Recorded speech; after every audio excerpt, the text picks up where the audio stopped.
Hey guys, so welcome back, guys. Welcome. So, guys, we are finally here. Welcome to chapter 1, part 2 of my Beyonce experience, the Cowboy Carter experience. This, just like before with the Renaissance, we are here to talk about a magnum opus, a project like no other from last year, and is also the album of the year. There's so much to talk about this album. The first part of my video talked about the Lemonade, the grandmother of Lemonade, which made the trilogy of these three projects possible. It is something that stems back from the root of not being welcome into a space. I think to talk about this project, we must talk about ourselves as a country, as people, as genre, as civilization. I think these are so many questions that this project conflicts with people. It starts argument, but it also settles them. If you look at the imagery of the Cowboy Carter, I think out of Renaissance and Cowboy Carter, I think my strongest symbolic opinion, I think Cowboy Carter would win when it comes to the cover of the album, because it is very strategically placed into past, present, and future. If you look at the position of where the horse is heading towards the future with the flag, and Beyonce is holding the flag almost as if resisting it to go backwards, and Beyonce is the one that's going backwards. There's a lot of small detail that a lot of people don't miss that make this project very excellent. I think the cover choice of this album, and it gives us a more bigger floodgates of what makes country.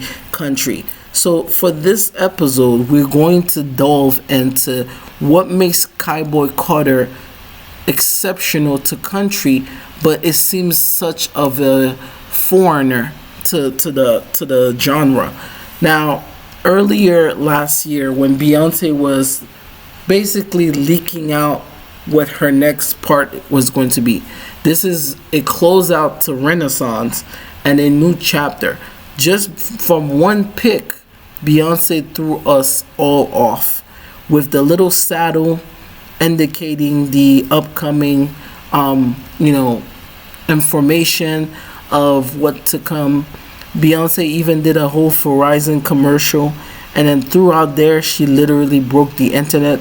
She even surpassed Usher at that time when he did his Super Bowl last year, and released 2 singles from her highly anticipated 8th studio album. Now, a lot of people didn't know what was this going to be, but all this said Act 2, and she said, you guys are ready for the new music. Then we saw Texas Hold'em and 16 Carriages, and everybody could honestly say that was country, and that there was place in different southern areas that did not want to play Beyonce's 2 singles, because they didn't feel as if it was connecting to the country genre music. To make this even more broad, Beyonce literally gave us a whole cinematography of her driving off, singing Texas Hold'em, and she almost as if telling her haters, people that feel as if the gatekeepers of country, that I have arrived, and that no matter what you could do, this is going to be different this time. Now, the first time Beyonce tried to enter country was during 2016, during her magnum opus next stage of her life, which was Lemonade. I think Lemonade is the second stage of the Beyonce version that we have now. It was such a movement that Beyonce literally mentioned that the idea of gatekeeping genres to a specific group of people was literally harming the genre. And that I think a lot of people find country very cool, and with its religious tone background, it kind of as if affects what is accepted or not, right? When you think of the different color palettes of what make country tends to have this brown, white, and gold color mix.